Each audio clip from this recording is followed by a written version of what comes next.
Labas rytas, malonu matyti susirinkusius, tiksliau matyti, kad dalyviai jungiasi. Šiandien mes su Beata susitikom pasikalbėti apie pyktį ir tema iš tikrųjų tokia yra įdomesnė ir netradicinė. Mes abi su Beata esam verslo psichologės ir nors mūsų karjeros keliai ganėtinai skirtingi, bet iš tikrųjų visą laiką sukomės versle ir daugiausia su tuo, kas susijęs su organizacijų valdymu, bet šalia to mes esam ir psichologės. Ir tai reiškia, kad dirbam su viskuo, kas yra žmonių galvose. O pyktis yra tokia tema, kuri daugeliu atveju darbe, ko gero, yra, tabu. Ar tai yra emocija, kuri egzistuoja, bet apie kurios buvimą stengiamės per daug negalvoti. Tai šiandien ir paskirsim visą valandą diskusijai apie tai, o kasgi yra pyktis ir kaip jisai veikia mus darbe ir kaip su juo tvarkytis. Bet pradžiai, kadangi pačią temą pasiūlė Beata, tai pasidalink, Beata, iš kur tavo atsirado domėjimasis pykčio ir agresijos tema. Sveiki, taip, pakankamai tokia įdomi man tema ir turbūt pradėjau dar stipriau gilintis, kada pradėjau studijuoti psichoterapiją, nes esu ne tik psichologė, dar papildomai praktikuojant psichoterapiją. Tai sakyčiau, kad savo patirtyje kaip personalo vadovės, žmogiškų išteklių vadovės ir įmonės vadovės tikrai turėjau nemažai situacijų, kur tekdavo susidurti su pykčiu ir nėra tokio reikšmiško atsakymo, o kaip su to būti, kaip dirbti su piktais žmonėm, kolegom ir kaip taip pat ir su savo pykčiu tvarkytis, ar ne, nes yra stresas, įtampa ir mes su tom emocijom susiduriam. Kitas dalykas, kad taip, pradėjęs studijuoti psichoterapiją, dar pradėjau gilintis tą temą ir pamenu, viena supervizorė man yra pasakius, kad kol neišsistudijuosi savo pykčio ir nesugebėsi jo priimti ir su juo tvarkytis, tai negalėsi dirbti su piktais žmonėm ir žmonėm, kurie turi problemų su pykčiu. Tai teko į tai dar daugiau gilintis. Ir kai rašiau baigiamąjį darbą psichoterapijos, tai pasirinkau taip pat temą būtent pykčio ir agresijos. Galbūt paveikė tai, kad buvo jau fone Ukrainos karas. Ir tikrai tos įtampos ir to pykčio buvo daugiau ir žmonės tokie, dažnai pykčių reaguojam ir į stresinės situacijas. Tai dar pasigilinau. Ir beje, dar dabar besiruošiant šitam webinarui, lyg ir daug jau ir žinau, bet dar aptikau keletą knygų, kurias norėčiau pasiskaityti ir galvoju pasiskaitysiu, nes vis dar suprantu, kad ne viską žinau ir vis dar turiu smalsumo, kaip iš tikrųjų viskas yra. Tai jeigu kalbėti apie pyktį, tai čia mano tokia motyvacija. Ir jeigu kalbėti apie šitą webinarą, tai jo struktūra bus tokia, kad pradžioje mes pakalbėsim apie tai, kas tai yra pyktis ir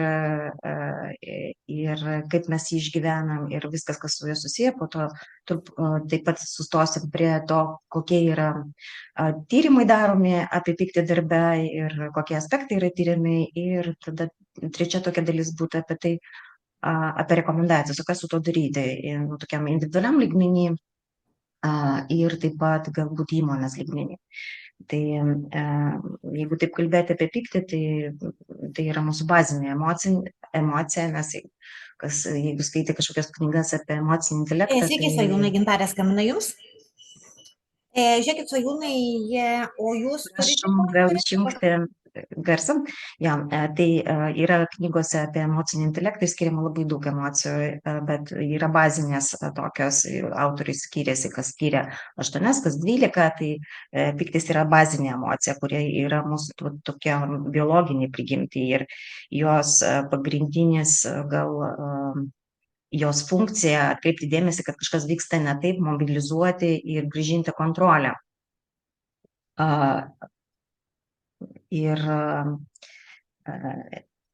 Bet šiaip iš tikrųjų tai pati emocija nėra tokia jau paprasta ir apie ją yra labai daug diskusijų tarp pačių autorių. Ir tą požiūrį, kurį aš šiandien pateiksiu ir kurį aš atstovauju, tai yra mano patirtis, mano žinios, bet iš tikrųjų surasit nemažai gal literatūros, kur gali būti ir kitokios nuomonės, ir tas diskusija apie pyktį, beje, kokią funkciją pyktis atlieka ir ar jisai reikalingas ar nereikalingas ir kaip su juo būti, tai tikrai yra labai daug nuomonių, galbūt dėl to tema ir įdomi, nes vis dar kažkas naujo atrandama.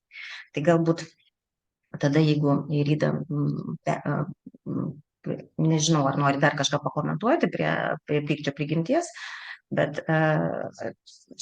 tokia kaip ir labai svarbus aspektas, kurį pradedant kalbėti apie pyktį, reikia paminėti tai, kad tai yra pakankamai sudėtingas konstruktas. Nepaisant to, kad mūsų bazinė emocija ir liktai tai yra mūsų net fiziologinė reakcija, ar ne, pykti, kas visi turbūt pažįstam tą jausmą, kur išgyvenam, kai pykstam, tai labai nemažai pyktyje yra psichologinio ir socialinio tokių aspektų. Ir mes iš tikrųjų dar apart tos biologinės reakcijos mes išmokstam pykti per mūsų auklėjimą, per mūsų patirtį.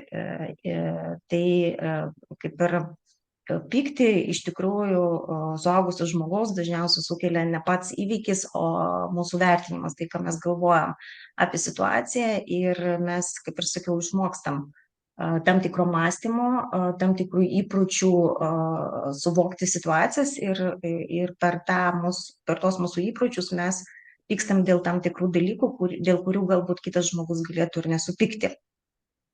Paprastai autorių išskiriami tokie baziniai dirgikliai, į kuriuos mes reaguojam pykčiu, tai tuomet, kai mes kažkaip suvokiam, kad yra pažeista mūsų savivertė, tai liktai kažkas mane pažemino, kažkas mane ten nuvertino, taip pat pažeistas saugumo jausmas, kuomet kažkas užima mano teritoriją, gal net ir asmeninę fizinę erdvę, ar ne? Kažkas per arti priėjo ir tai gali kai kuriems žmonėms sukelti pyktį.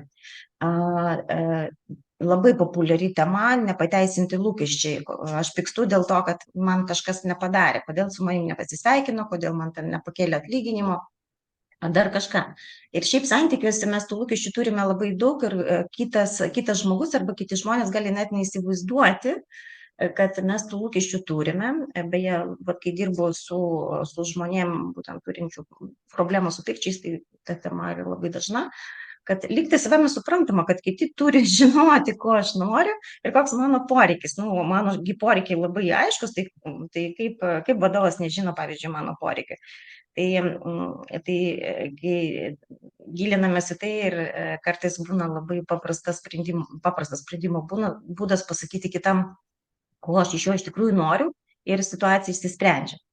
Ir dar labai populiari irgi tokia tema pykčio situacija, ypatingai darbinėse situacijose, tai kuomet yra grėsmė mūsų poreikių patenkinimui, tai yra mes siekiam kažkokių rezultatų, tikslų, ir visi, kas mums kliudo, trukdo, kažkas paprašo ataskaitos, ar kažkas paprašo perdaryti kokį ten darbelį, aš norėjau daryti vieną, o man dar davė kažkokią kitą užduotį, tai visi tokios kliūtis irgi sukelia pykčio, dėl to, kad aš buvau arti kažkokio savo rezultato, man dar reikia tam tikras pastangas dėti, ir man žmogus jaučia, kad gali būti, kad jis ten negaus kažkokių jo lauktų rezultatų. Ir dar vienas momentas, tai kuris, man atrodo, labai svarbus, kas tą pyktį mūsų sustiprina, tai būtent tų įsitikinimų, kuriuos mes įgyjam, rigidiškumas. Tai kuo aš tvirčiau laikausi savo įsitikinimo, tuo daugiau pas mane bus situacijų su pykčiu, nes pasaulis yra labai įvairus.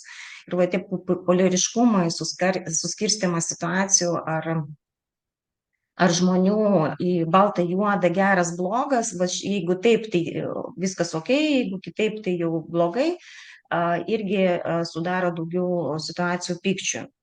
Tai iš esmės, tokie baziniai dalykai, kurio svarbu žinoti, kalbant apie tą socialinį, galbūt kultūrinį pykčio aspektą. ką Airida gal iš savo patirties dar gali pakomentuoti.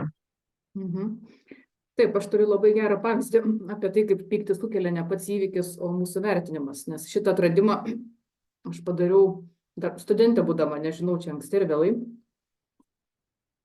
Turėjau tokį epizodą labai įdomų, kai su drauge turėjom susitikti su kitais draugais pagal nupasakojimą ten prie ežeriuko. Telefonų mobiliųjų dar buvo, bet studentai mes jų neturėjom. Nu ir mes ėjom susitikti su draugais ir nerandam kelio. Ir aš ten jau pykstu, pradedu nervuotis, pradedu pykt. O jinai eina ir juokiasi. Oi, sako, kaip juokinga, pasiklydom. Ir man buvo toks, šokas iš tikrųjų, toks švelnus šokas, kad į tą pačią visiškai situaciją, ant tiek skirtingai reaguojam ir ant tiek skirtinga emocija. Ir aišku, geriau yra reaguoti su nuostaba ir juoku, negu su pykčiu toj pačioj situacijai daugeliu atveju. Ir aš manau, kad Beata dar paliesim, ko gero, kada visgi dera reaguoti su ta pykčio emocija, ne? Jo, tai ta, kad tu pastebėjai, tai yra net tokių autorių, kurie tas emocijas poruoja. Tai antrininkas pykčioj yra nuostaba. Ir iš tikrųjų, jeigu mes pasižiūrėsime į mažiukus vaikus, kurie dar neišmoko pykti, jie bando kažką tai daryti ir ten nepavyksta. Ir jie nustemba, jų pirma emocija tai yra nuostaba. Ir tada bando dar kartą daryti, bando kitaip daryti, ar ne? Ir iš tos nuostabos yra labai daug kūrybiškumo. Tai jeigu mes kartais grąžinam save į tą vietą, kur dar priimam sprendimą ar pykti ar nepykti ir pasižiūrėm, kažkas atsitiko ne taip, kaip aš laukiau. O kodėl taip atsitiko? Ir jeigu pavyksta sugrąžinti save į nuostabą, ten labai yra daug kūrybiškumo ir daug energijos kažką tai daryti kitaip ir bandyti kažkokių kitų būdų savo poreikių patenkinti ir situaciją spręsti. Tai dar trumpai tik tai čia sustosim, ką norėjau tokio dar prie šito socialinių aspektų pabrėžti, kad mes tikrai vaikystėje išmokstam, kas yra teisinga, neteisinga, kaip sakiau, apie tos politiškumus priklausomai nuo to, ar mūsų auklėjimas buvo labai griežtas ir daug buvo bausmių, tai tas tokių įsitikinimų tvirtumas iš ten atsiranda. Ir vaikas, kai auklėjamas, tai jį auklėja per situacijas komforto, diskomforto. Pyktis gali būti ir pati emocinė labai maloni gal. Ir jeigu dar yra bausmės situacija, tai ten sukuriama labai daug diskomforto ir žmogus kaip suaugęs jau po to būdamas pykti dar daugiau diskomforto pyktis jam kelia. Negu kitam galbūt.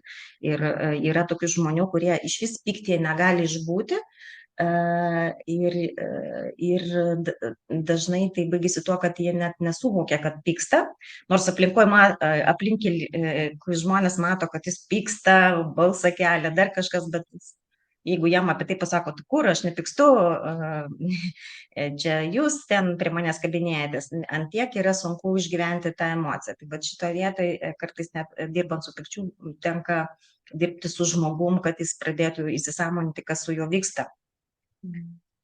O tie įsitikinimai, tai kaip mitai, galit pasiskaityti ir pasižiūrėti ir atpažinti savo, nes iš esmės, jeigu jūs norit domitis tą temą ir norit pradėti savo kelią, būtent kažkaip tvarkantis su savo pykčiais, tai sakyčiau, kad tai pirma tokia būtų užduotis įsirašyti savo, kokie mano įsitikinimai dėl pykčio, kas man yra ta emocija ir kokios mano taisyklės, kaip aš elgiuosi, tai yra gera, tai yra bloga, kur aš jį naudoju ir viskas, kas tai aplink tavo pyktį gali būti. Tai čia gal tiek ir... Kažkiek pasidomėjus, ar gali pakomentuoti apie skirtumą tarp pykčio kaip emocijos, kuri yra toks trumpalaikis, patyrimas stiprus dažniausiai, bet trumpalaikis ir tarkim, to pykčio, piktumo kaip charakterio bruožo, nes turbūt žinom ir žmonių, kurie yra šiaip tiesiog pikti atrodo, kuriem patinka atrodo pykti. Iš esmės taip, tai mūsų reakcija tai yra charakterio bruožai, truputį tai yra tikrai skirtingi dalykai, bet sakyčiau taip, kad Čia jau prie tyrimo truputį užbėgant iš akių, kad tyrimai rodo, kad jeigu žmogus dažnai rodo savo pykčio emociją, tai dažnai tai jau pradedama suprasti, kad tai nėra jo reakcija į situaciją, o tai yra jo charakteris. Nu, toks tapatinimas, ar ne? O iš Bet tikrųjų, tai kodėl nėra tas žmogus... pats. Taip, Bet nėra tai- tas pats, bet subjektyviai taip pradeda suvokti. O šiaip tai tas piktas žmogus, tai be abejo, kad yra įvairiausių priežasčių ir tai gal tam tikra jo reakcija į gyvenimą ir jo patirtį, kaip tai susiformuoja, gali būti labai, labai skirtingų dalykų. Tai ir jeigu grįžtant prie to, kad, tarkim, liktai visuomenė suprantama, kad pikti žmonės tai yra kažkoks blogis, bet iš tikrųjų taip, kai kuriems žmonėms gali patikti tam tikros piktos reakcijos, ar ne, kad, bet, ten, nežinau, įvedė tvarką, ar ne, ir sakyčiau, kad net žmonės, kurie turėjo tokį pakankamai griežtą auklėjimą, čia mano asmeninė praktika, dažniau net pateisina tai, kad turi būti griežtas, turi ten bausti, turi ten piktai kažką parodyti, ar ne, dėl to, kad jie tai išgyveno ir kažkaip tas atrodo visai priimtina. O visai kitaip žmonės, kurie mažai susiduria per savo gyvenimą su piktais žmonėmis ir tada jie susiduria su pikčiu ir iš tikrųjų pasimeta, nežino, kaip tvarkyti su tą emociją. Ne? Tai čia mes iš tikrųjų turim galbūt kai kurie daugiau to atsparumo. O tas piktas žmogus, kuris atrodo išoriškai, tai gali būti ir jo ir depresyvumas, gali būti ir nusivylimas, gali būti labai daug kitų dalykų. Jeigu tu ir kalbant apie tą momentą, dar labai svarbus, kad už pykčio gali būti labai daug kitų emocijų ir kartais žmogaus toks yra gynybinė reakcija ir yra labai daug tokių išgyvenimų, kurie yra ženkliai sunkesni negu piktas ir saugiau yra parodyti save kaip piktą, negu prisiliesti prie savo asmeninio skausmo. Tai čia gali būti irgi priežastis, kodėl žmogus gali būti, kaip jo atrodyti charakteris, ar ne, kad jis piktas. Tai kai žmogus vaikšto alkanas irgi kartais lengviau pasiduoda pykčiui. Anglų kalboje dabar netgi terminas yra atsiradęs hangry, tai reiškia, kad piktas nuo alkio. Taip, tai be abejo, o kiek yra juokelių apie tai, kad neikit pas vadovą, kada jis alkanas, ar ne, o tada, kai jau pavalgė, tai galima eiti pas vadovą kalbėtis, nes jau bus toks geresnis, malonesnis, ar ne? Bet čia turbūt irgi parodymas, kiek bazinė emocija tas pyktis yra, nes alkis yra poreikis, jeigu mes jo nepatenkinam, tada kyla pyktis, elementaru. Ir čia atrodo, net nereikia ko gero labai gilių prasmių ieškoti, nes tiesiog yra bazinis poreikis ir bazinė reakcija. Taip, tik tai šitoje vietoje kaip ir viskas ok, tik tai mes dar tą pyktį tokį išauginam, dar papildomai pridedam situacijų, kuriuose pradedam pykti būtent dėl to, kad išmokstam, kad kažkokie dalykai yra geri, kai kurie blogi ir reikia juos smerkti ir jie kažkokie nepriimtini. Ok, tai tada galim jau kaip ir eiti prie tos, šiaip man tai bene įdomiausia tema šitam webinare, kai pradėjau žiūrėti, kas atsirado, tai tyrimuose ir tikrai buvo malonu, kad daug dalykų, kurios aš pati kaip praktikė darbe išsibandžiau arba turėjau tokį įsivaizdavimą, tai tyrimų yra, kurie taip patvirtina. Šiaip su pykčiu buvo labai įdomu, kad jisai tikrai buvo daug tyrimų, kur smerkiamas ir kad jo reikia vengti, bet maždaug apie 20 metus, prieš 20 metų atsirado jau tokių tyrimų, kad pradėjau taip autoriai žiūrėti, o tai kažkaip įdomu, visiems įmonėse jo naudoja ir daug kas sako, kad yra naudinga parodyti pyktį ir prasidėjo tyrimai apie tą pozityvą, kuris gali ateiti su pykčiu. Tai šitoje vietoje aš paminėsiu tam tikrus akcentus, galbūt sužadinsiu tam tikrą smalsumą žmonių pasidomėti daugiau, tai, kuriais yra tyrimas tas pyktis. Tai vienas akcentas tai yra hierarchija.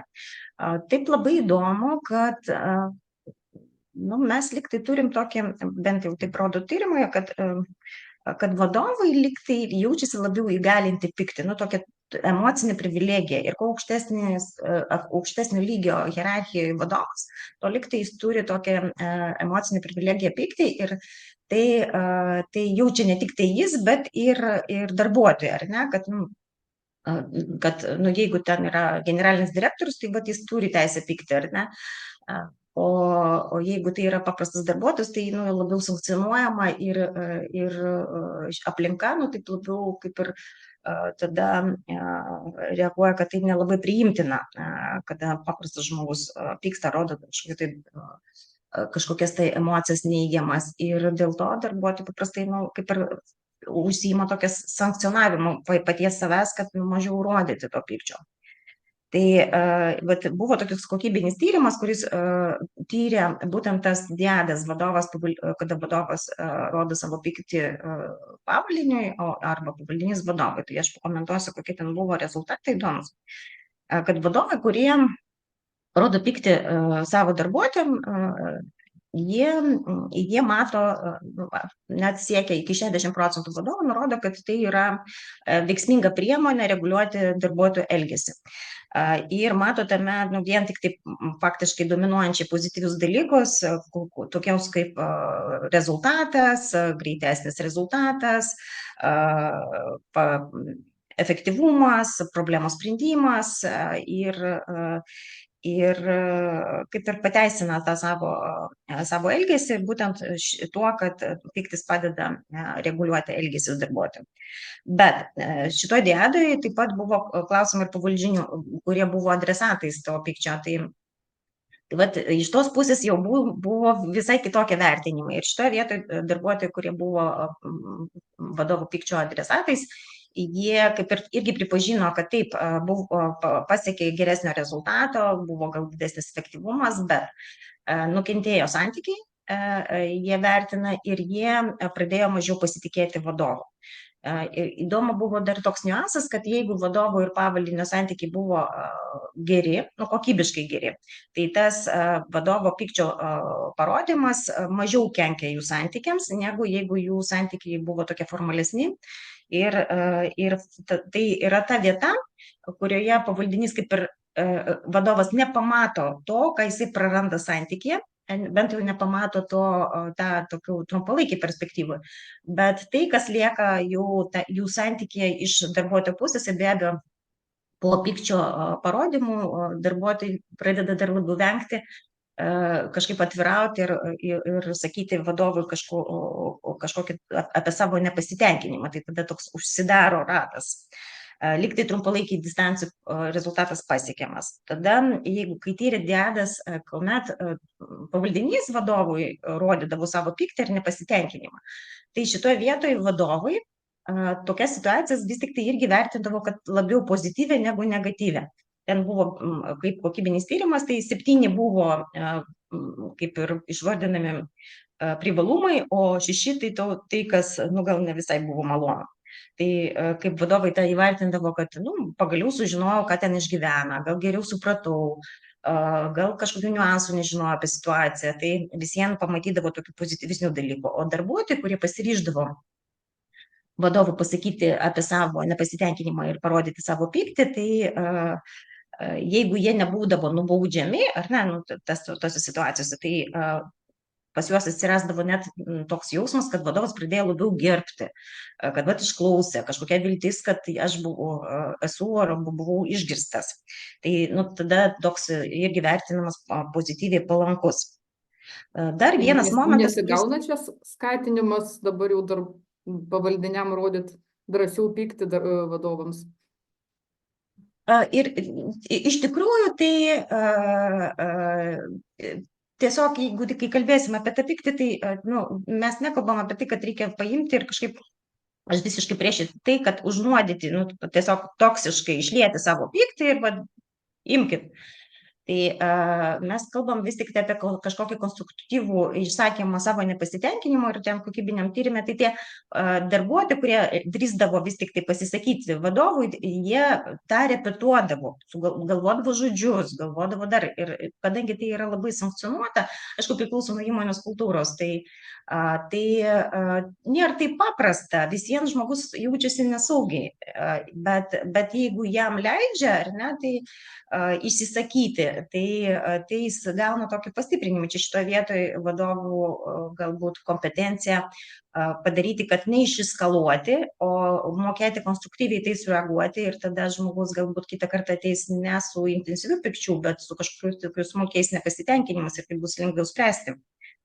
Dabar, jeigu kalbant apie dar vienas toks niuansas, tai socialinis pykčių priimtinumo kontekstas. Mes turim lūkesčių, kad kokios tam tikrose situacijose liktai pyktis yra priimtina emocija. Ir va šitoje vietoje priklauso, taip kaip ir sakiau, kad vadovas liktai, jeigu nėra rezultato, turi tokią lik moralinę teisę pykti, ar ne? Yra situacijos, kada darbuotojas nepadaro kažkokių tai situacijų, tai subjektyviai žmonės vertina, jo, tai yra situacija, kurioje galima pykti, ir tada, jeigu kažkas pyksta ir parodo savo pyktį, tai priimama kaip adekvati reakcija, ir tai gali turėti tokį pozityvų atspalvį. Net tai yra situacijų, kada laukia, kad turi sureaguoti su pykčiu, tai yra kalba apie tokią moralinio pykčio situacijas, kada kažkas kompanijoje ar įmonėje ar komandai pažeidinėja tam tikras taisyklės, elgesi kažkaip nepriimtinu būdu, ir jeigu vadovas šitoje situacijoje neparodo savo pykčio, tai komanda gali net nusivilti savo vadovo, kad kažkoks jisai silpnas, nes tas kova už teisingumą, už tai, kad būtų laikomasi kažkokių svarbių principų komandos, yra liktai toks lūkestis, kad vadovas turi tuo rūpintis, ir jis negali būti abejingas, jo pyktis rodo, kad jis neabejingas. Tai toks kaip ir laukimas, kad bus pykčio. Dar prie šito laukimo pykčio dabar yra įdomus tyrimai apie lyčių skirtumus, nes tokia labai sena diskusija, ar čia moteris yra tokios kaip ir labiau nervingos ir daugiau pykčio rodo darbe. Subjektyviai žmonės dažnai sako, kad taip, man kaip vadovė irgi dirbant, tai nemažai teko su tokiais komentarais susidurti, bet yra tyrimai, kurie rodo, kad jeigu imti moteris ir vyrus, kurie užima tą pačią vietą hierarchijoje, tai, tarkim, vadovų lygmuo, tai pykčio jie parodo vienodai ir ten reikšmingų skirtumų nėra, bet skirtumas yra tarp to, kiek yra tos socialinis, kultūrinis kontekstas ir kiek mes kaip ir leidžiam ir laukiam, kad vadovas vyras, vadovas moteris gali pykti. Tai iš vyrų vadovų kaip ir yra lūkestis, kad jis gali pykti, o iš moterų vadovių liktai yra lūkestis, kad ji turi sulaikyti savo pyktį, ir dėl to, kada jie pyksta vienodai, subjektyviai susidaro įspūdis, kad moteris tokios labiau piktos vadovės ir daugiau sau leidžia tų emocijų darbe. Beje, šitoje vietoje labai įdomu, kad atvirkštinis vertinimas yra su džiaugsmu. Tai kaip ir moterim vadovėm labiau leidžiama rodyti džiaugsmo darbe negu vyram. Vyras vadovas, kuris rodo dažnai džiaugsmo darbe, gali būti net suvokiamas, kad kažkoks silpnas ir nekietas vadovas. Tai tokie labai įdomus yra tyrimuose pastebėti skirtumai, ir dar labai svarbu, kad kai tyrė pyktį darbe, yra kontekstas, dar vienas momentas, tai pykčio intensyvumas. Tyrimai rodo, kad vis tik tai jeigu yra ne tik tai pykčio, visų emocijų intensyvumas stiprus, tai vis tik tai vertinama neigiamai, ir tas pat pyktis, jeigu jisai išeina už irzlumo ribų, tai jis turės tik tai neigiamas pasiekmes. Tai tas intensyvumas suirzimo lygyje, jisai yra dažniausiai priimtinumo lygyje. Ir dažnumas, kaip ir sakiau. Taip pat, žiūrėk, spėčiau, kad lygiai taip pat yra leidžiamas skirtingas intensyvumo lygis vyram ir moterim. Nes iš vyram daugiau leidžiama, tarsi tik socialiai priimtina, kad to pykčio parodyt intensyvumo prasme. Nes jeigu tik tai moteris emocionaliai pradeda reaguoti, tai kas tada PMS-as, čia isterikė, nesivaldanti ir taip toliau. vyro PMS neapkaltinsi. Jo, ir čia vat, nes tyrimai yra, kur tyria ir džiaugsmą, ir pyktį, vat, kartu diadoje, ar ne, tuose pačiuose tyrimuose. Tai vat, moteriai leidžiam, kaip ir iš jos laukiama, kad ji turės intensyvesnį tą džiaugsmą, ar ne? O vyrui turi būti bet kokiu atveju džiaugsmas irgi mažiau intensyvus. Tai vat taip įdomu, kad mes nuo tokio galbūt sunku pasakyti, iš kur čia eina, gal čia iš tokio mūsų irgi supratimo, kad mama tokia labiau dažniau galbūt šilta ir gera, o tėtis toks griežtas ir teisingas, nežinau, čia tokie kultūriniai stereotipai gali būti, bet taip tai yra tokie niuansai. Ir tą, ką jau sakiau, kad tas dažnumas, jeigu labai dažnai rodomas pyktis, tai jisai pradeda būna tapatinamas su asmenybė labiau negu su konkrečia situacija. Tai maždaug tiek aš apie tos tyrimus norėjau paminėti ir ten kitą skaidrį, kai turėsim, perimsim. Tai vat, čia gal toks apibendrinimui iš tų visų tyrimų, tai kad atsirado tokia kryptis tyrimų ir autorių, kurie teigia, kad gali būti tokia sąvokos strateginis pykčio išreiškimas, kada pyktis naudojamas būtent kaip elgesys koreguoti darbuotojų elgesį. Ir vadovas tai daro tikslingai, suprasdamas tam tikrus niuansus, kaip jis turi tai padaryti, kad būtų geras rezultatas. Ir šitoje vietoje, kaip ir sakiau, tada reguliuojamas intensyvumas. Jeigu vadovas stipriai pyksta, tai turi sureguliuoti, kad ateitų jau prie tokio truputį suirzimo lygio. Ir tai turi būti pyktis išreikšti su konkrečia labai problema ir darbuotojai turi tai suprasti, su kokia problema. Adekvatus situacijai tu turi įvertinti, kiek pati auditorija ir darbuotojai pasiruošę priimti jo pyktį kaip adekvatų. Tai turi pažinoti, ar ne, maždaug ir nuostatas, ir dėl ko pyksta, kokioje situacijoje darbuotojų laukia, kad tas pyktis gali būti kaip ir priimtinas. Dar yra vienas niuansas, kad jeigu tiesiog yra rodomas periodiškai pyktis, jis yra neefektyvus, bet jeigu vadovas vienodai darbe naudoja ir pykčio išraišką, ir džiaugsmo išraišką, tai tada tas pyktis yra veiksmingesnis, nes darbuotojai tuomet tapatina, kad tos emocijos yra susijusios su situacijom ir tuo, koks tos situacijos kontekstas. Tai ir kaip ir sakiau, tai taip pat yra moralinis pyktis kaip vienas iš tų situacijų, kada vadovas, jeigu jį parodo, toje situacijoje, kad kažkas yra negerai ir jisai parodo savo suirzimą, kažkokia neadekvačia situacija, kur darbuotojai pažeidinėja, ar ten vaginėja, ar dar kažkokius kitus dalykus daro.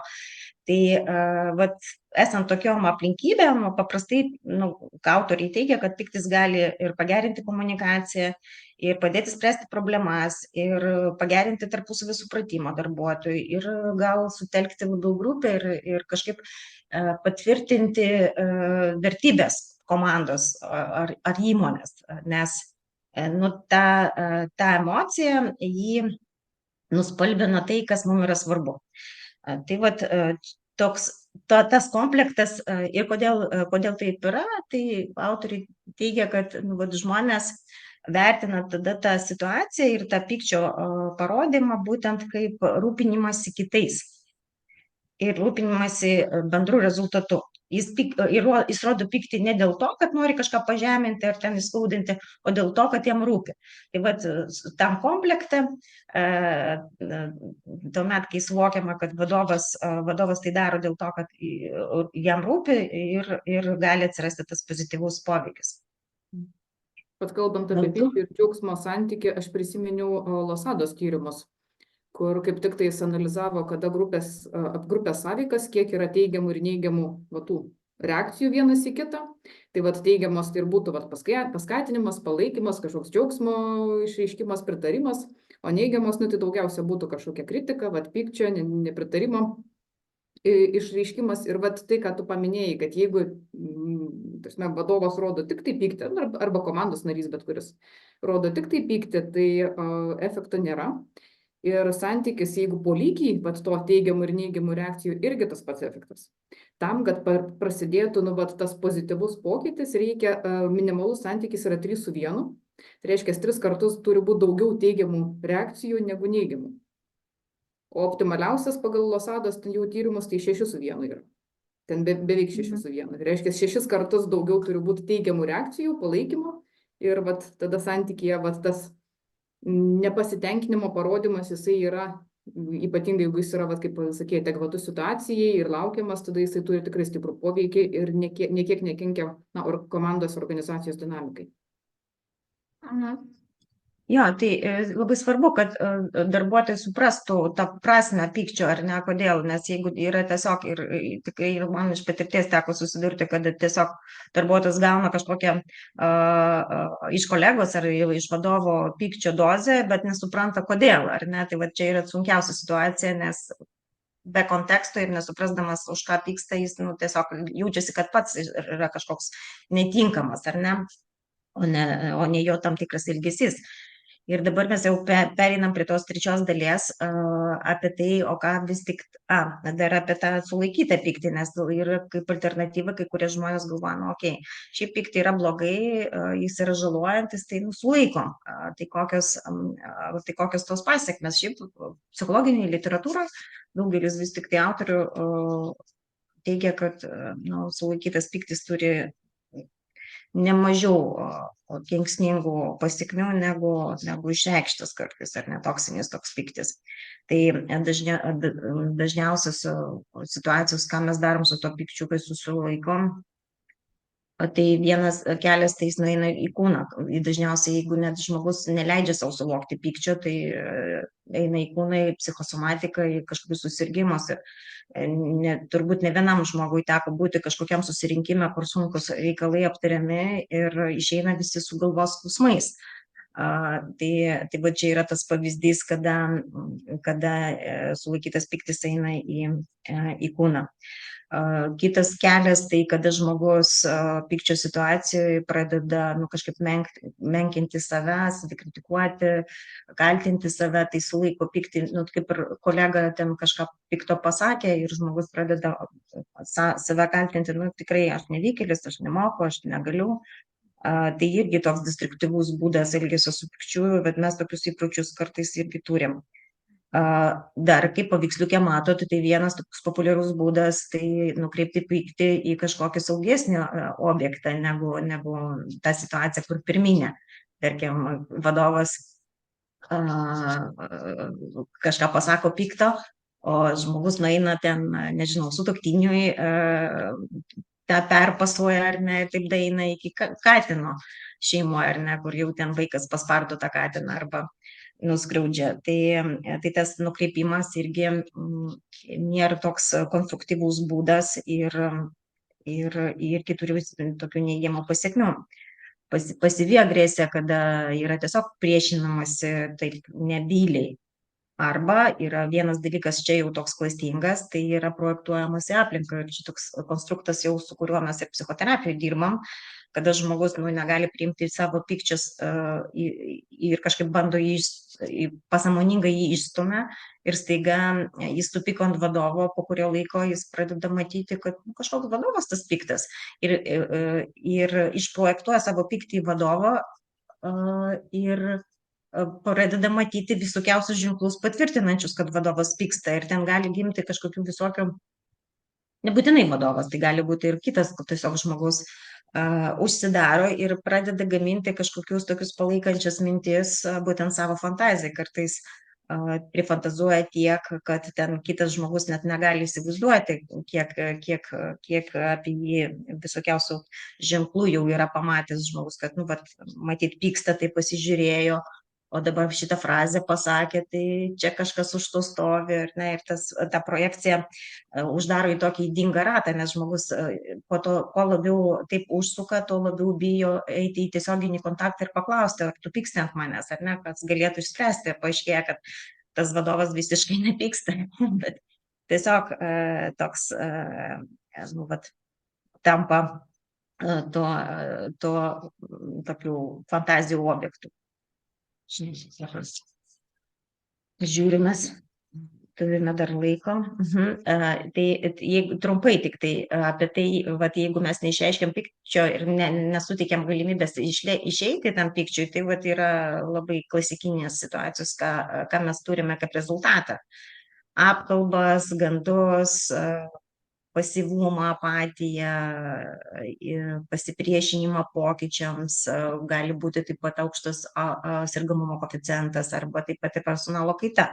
Tai čia iš tikrųjų yra pati gal tokia žiauriausia situacija, kuomet darbuotojas jau sukaupė tiek pykčio, kad vienintelis būdas išreikšti, tai nubausti įmonę išeinant iš jos. Ir yra tikrai nemažai, man savo patirtyje, teko susidurti su žmonėm, kurie tik tokiu būdu suranda būdą kažkaip išlieti savo pyktį ir nubausti įmonę, nubausti vadovą už tai, kad aš negavau tai, ko noriu. Žinau, matau šipsaisi. Jo, nes aš tai turiu posakį, kad geriausias kerštas yra savo vadovui išeiti ir įsteigti konkuruojančią įmonę. Yra įvairių verslų, ne visur galima tokią milžinišką įmonę įkurti, bet tikrai tas yra ir žmogui kažkaip ir palengvėja. Ir sako, va, išėjau ir man palengvėjo, tai tikrai. Bet palengvėjo ne dėl to, kad tu nubaudėjai, bet palengvėjo dėl to, kad išėjai iš tos galbūt savo pykčio situacijos, ar ne, kur buvo daug įtampos, nes laikyti pyktį reikia labai daug pastangų. Ir žmonės, tikrai, kodėl jie tampa apatiški, dėl to, kad jie viduje visą energiją leidžia tam, kad sulaikyti savo nepasitenkinimą ir pyktį. Man įdomus pastebėjimas šitas, kad apkalbos ir gandai sklindantis gali būti pykčio išraiška. Nes dažnai mes sakom, kad gandai kyla tada, kai žmonės negauna pakankamai informacijos, kai nėra pakankamai komunikuojama, tada prisikuria kažką. Bet kaip suprantu, tai gali būti ir labai toks, ne tai, kad sąmoningai, bet nesąmoningai tikslingai kuriamas tam tikras ventiliavimo kanalas. Tarsi, apkalbinėti kažkokias istorijas, pasakoti apie vadovus, apie vieniem apie kitus ir panašiai. Nes jeigu tu negali tiesiogiai išreikšti savo nepasitenkinimą, tada išreiški prie virtuvėlį, prie kavos aparato, ten bur visiems aplinkiniam. Taip, ir tai gali būti gandai dėl informacijos trūkumo, bet tame aš visą laiką žiūriu į turinį, kas tuose apkalbose ir ganduose yra koks turinys. Ir jeigu juose yra tokio agresyvaus turinio, ar ne, nuvertinimo kažkokio, ar tokių piktų ketinimų kažkam priskirimo, tai čia yra apie pyktį ir teisėmis sako, ten su nieko nesiskaito, arba ten per galvas lypa daro karjerą, ar ne, tokių sako, tai čia perlipsi ir tave, ir kitus, ten būna, kad ypatingai naujas žmogus ateina į įmonę ir iš karto tokie geriečiai, kurie perspėja, kaip čia iš tikrųjų viskas yra, ar ne, tai jie tikrai turi nemažai to sukaupto pykčio. Ir taip jau suranda, kam jį išlieti, ar ne, tai taip. Tai yra tokie simptomai, kad įmoniai galbūt verta pradėti kažkaip sistemingai dirbti su pykčio būtent išraiška. Ir jeigu jau einam prie rekomendacijų, tai šiaip tokiam individualiam lygyje rekomenduojama, tai pagrindinis pirmas dalykas ir tokia bazinė mintis, tai pradžiai susipažinti su savo pykčiu. Ir pradėti daugiau stebėti, kada aš supykstu, kas mane pykdo,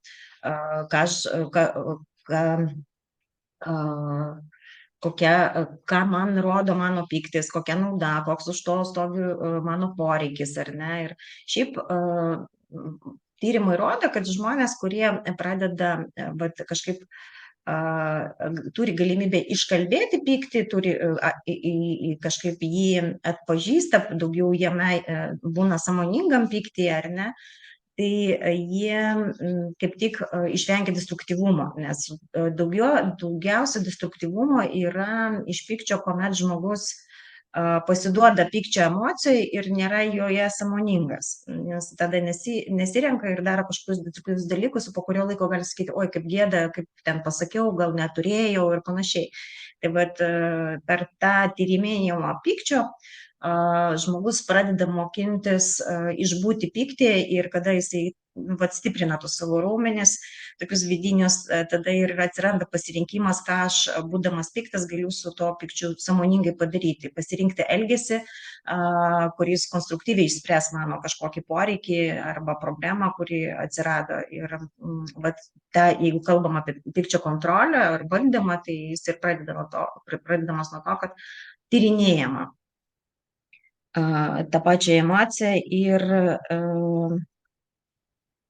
Taip, man atrodo, šitoje vietoje, jeigu taip paprastai, tai tiesiog atpažint pirmas dalykas, kad aš pykstu, o tada užduot klausimą, o ką tas pyktis man sako. Nes šiaip visgi daugelyje literatūros yra apie tai, kad pyktis yra tam tikras signalas, kad kažkas yra ne taip, bet tada reikia pažiūrėti, o kas yra ne taip. Jo, ir kartais žmonės bijo to pykčio kažkaip išgyventi, bet šitoje vietoje tai labai svarbu suprasti, kad emocija tai dar ne poelgis. Jeigu aš jaučiu tą emociją, tai nereiškia, kad aš einu ir žaloju kitus žmonės, ar ne? Ir jeigu aš galiu su ją būti, tai išbūti, suprasti, ką man jį rodo, tai labai yra jau didelis toks proveržis būtent į tą konstruktyvų pyktį. Ir dar turėčiau vieną tokį momentą atkreipti dėmesį, kad yra kai kurių autorių išskiriamas, man labai patinka tas skirstimas į tokį švarų ir drumstą pyktį. Švarus pyktis laikoma, kad jis yra susijęs būtent su dabartinė situacija. Kažkas atsitiko, aš supykau. Bet jeigu aš supykau ir pas mane jau minčių srautas, jau čia ne pirmą kartą, iš jo tikrai galėjau tikėtis, ar ne, ir ten atsiranda daug minčių iš kažkokių praeities situacijų, ir tai yra vadinama drumstų pykčių, tai mes jau tada reaguojam pykčių ne į šitą situaciją, o turim kažkokį masyvą surinkto ir sukaupto pykčio, kuris į šitą situaciją dar prisilipdo ir objektyviai pasižiūrėti į situaciją tampa sunkiau. Tai šitą su tuo drumstų pykčių, tai tikrai kas turi, tai rekomenduoti man jau dirbti su specialistais, nes tikrai labai sunku po to iš to išlipti, ir jeigu yra kažkokie įsisenėję konfliktai, tai ten jau žmonės nebeprisimena, nuo ko prasidėjo, bet turi tokį didelį burbulą, kad pyksta dėl visko. Tai faktiškai, kas beatsitiktų, visiems sukels pyktį. Ja, tai... Kalbant apie tą švarų, tai aš tada grįšiu prie tos pirminio paprasto pavyzdžio, kad jeigu pyktį kelia alkis, tai įsivaizduojant situaciją, kad jeigu važiuoji ryte į darbą ir ten velkasi kažkas prieki, negali aplenkti, nervuoja, ir tai stabtelėjęs ir paklaustum, įvertindamas, kad aš pykstu ir dėl ko aš pykstu, tai paaiškėja, kad galbūt visai ne tas vairuotojas sraigia priekyje, o tiesiog nepavalgytas pusrytis tave čia gena. Jo, arba kažkokie kiti dalykai, ar net tu jau esi tam tikram tokiam pykčio fone, kuris neįsisprendė, ir tai be abejo, tada bet koks smulkus trigeris gali būti būtent to konflikto trigeriu, ar ne? Tai dar, kalbant apie rekomendacijas, jeigu perimsi kitą skaidrę, tai toks akcentas, aš visą laiką akcentuoju, jeigu dirbu būtent su pykčio situacijom, kad prisiminti, kad pyktis yra santykių emocija. Ir būna žmonės sako, tai aš supykau ant savęs. Ir jeigu mes pradėsim ten tyrinėti tą pyktį ant savęs, tai visą laiką išlys kažkokios ausis, kokio tai žmogaus, kurio kontekste atsirado tas pyktis. Ir tada, vis tik tai bus ne apie pyktį ant savęs, bet apie pyktį tam žmogui, kurio aš, gal negaliu savo priimti. Dėl to nukreipiu į save. Ir paprastai santykyje mes, kai pykstam, tai turim ir pyktį, ir norą dar kažką išpešti iš to žmogaus, ar ne? Turim kažkokį labai stiprų poreikį, ir labai svarbu pastebėti, kad aš pykstu dėl to, kad man šitas žmogus svarbus ir jis turi kažkokį svarbų resursą, kurio aš noriu. Tai gali būti dėmesys, taip gali būti meilė, tai gali būti, nežinau, pinigai, atlyginimas, dar kažkas. Tai tas resursas, ir labai svarbu suprasti, būtent tai ir priimti, kad mano pyktis rodo, kad tai yra svarbi man situacija ir svarbus žmogus ir svarbus kažkoks mano poreikis. Ir kai mes kalbam apie pykčio situaciją, tai dar labai svarbus momentas dirba, kažkaip analizuojant save, reflektuojant, o tai koks mano asmeninis indėlis į pyktį ir jo atsiradimą, kokios mano mintis jį stiprina, ar įsitikinimai, ar elgesio būdai, o kas jį gal kaip tik ir mažina. O mano aplinka asmeninė, ji padeda man tame pyktyje, kažkaip, kad mano pyktis stiprėtų, ar mano aplinka padeda man nusiraminti. Tai tokie irgi labai svarbus momentai, nes kartais mes supykstam, bet tas išeskalavimas pykčio atsiranda dėl to, kad pasipasakojam kažkokiam artimam žmogui ir jisai dar mūsų užsuka, ar ne? Tai vat šitoje vietoje, sakyčiau, rinkimės tuos artimus žmonės pasipasakoti, kurie mums padeda kažkaip adekvačiai pasižiūrėti, galbūt iš kito kampo, ar ne, ir nusiraminti. Matau, šypsaisi. Tiesiog apie tą, kai išsikalbi su žmogumu, ten kitas dar paskatina tą pyktį. Taip. Tai jo, čia reikėtų tą atkreipdėmėsi, o kitas dalykas, aš prisiminiau, vėlgi apie organizacijų gyvenimą galvojant, tai ko gero daug kažkokių pykčių ir intrigų užsisuka dėl to, kad turim poreikį būt pripažinti, įvertinti, gauti dėmesio, bet kaip tu ateisi dabar pas vadovą ir sakysi, duok man daugiau dėmesio. Arba pas kolegas nueis ir sakykit, labiau vertinkit mano darbą. Arba mūsų skyriaus darbą. Ir prasideda tada toksai, įtampos kėlimas vien tam, kad išreikšti savo tą nepasitenkinimą, kad negavau pakankamai dėmesio. Jo, čia vėlgi tie lūkesčiai ir iš tikrųjų pasakyti kažkam, kad man reikia tavo meilės, man reikia tavo dėmesio, tai yra, mes tampam tokie labai trapus ir pažeidžiami šitoje situacijoje ir daug yra baimės būti atstumtam, nepriimtam, nesuprastam, tai taip, pyktis yra tam tikras būdas atkreipti dėmesio, kad tegu jisai kažkaip pradeda jausti, kad jis turi kažką tai čia daryti, bet kai aš dirbu kaip psichoterapeutė, tai būna daug, kas ateina su konfliktais, tokiais ir šeimos, ir darbiniais, ir tada, kai grįžini žmogų būtent prie to, kad tai tu dabar ilgiesi taip, bet iš tikrųjų nori meilės, ar tavo poelgiai kažkaip padeda tau tai meilė, tos meilės ir dėmesio gauti, ar ne, ir ką tu gali padaryti kitaip, kad tos meilės gauti daugiau. Tai būna toks labai didelis atradimas žmogui. Tikrai, lyg tai aš einu visiškai priešingą kryptim, noriu vieno, einu visai kitą kryptim, kad prarasčiau šitą žmogų. Tai toks labai svarbus momentas. Ir jeigu kalbėti šiaip apie tai, ką mes galim padaryti įmonės mastu, tai visos priemonės, kurios leidžia sistemingai išreikšti kažkokią nepasitenkinimą ar pyktį, yra tikrai rekomenduotinos. Tai ir sistemingas grįžtamasis ryšys per pasitenkinimo darbo tyrimus, per 360 vertinimo tyrimus ir skatinimas atvirų diskusijų, kur kiekvienas gali pasisakyti savo nuomonę ar iškalbėti kažkokį savo nepasitenkinimą. Aš taip pat rekomenduočiau įmonėm daryti workshopus apie pyktį ir kitas emocijas, nes kaip praktika rodo, kai žmonės turi galimybę iškalbėti savo pyktį, papasakoti situacijas, kuriuose jie pyksta, jų pykčio intensyvumas mažėja, kaip ir legalizuojama, jie nesijaučia tokie kažkokie, kaip netinkami, kad pyksta, ar ne, kad pyksta, tai pradedama priimti kaip paprastą emociją ir atsiranda daugiau kažkokio erdvės tvarkyti su tuo pykčiu. Ir taip pat yra daromi ir savęs įtvirtinančio elgesio mokymai, kuomet žmonės mokinami brėžti ribas, nekenkiant ir galbūt reikšti savo kažkokį nepasitenkinimą, nežeminant kito orumo ir kažkaip einant į susitarimą su kitu žmogum. Tai tikrai veiksminga. Beje, dar pasakysiu apie tokį dalyką, kurį esu girdėjęs, nežinau, kiek Lietuvoje tai yra praktikuojama, kuomet yra daromos įmonėse atreagavimo grupės.